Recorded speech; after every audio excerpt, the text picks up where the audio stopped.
it really doesn't hurt that bad. It feels weird, that's about it.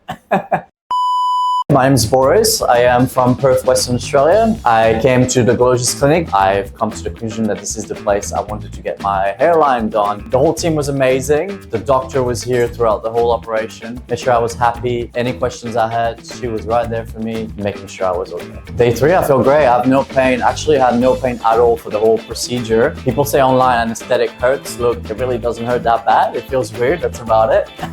But the pain after, no pain. Swelling was very little. I had an operation done before. I've done one in Australia and I was a complete balloon after. This is day 3 and I feel great. The doctor's done a really good job with everything, so I'm very happy with the results so far. I'm really excited to see the results. Obviously this is going to take a few months, but once that everything's out, I should have a perfect hairline. I want to say thank you to the whole team at GLOJAS Clinic.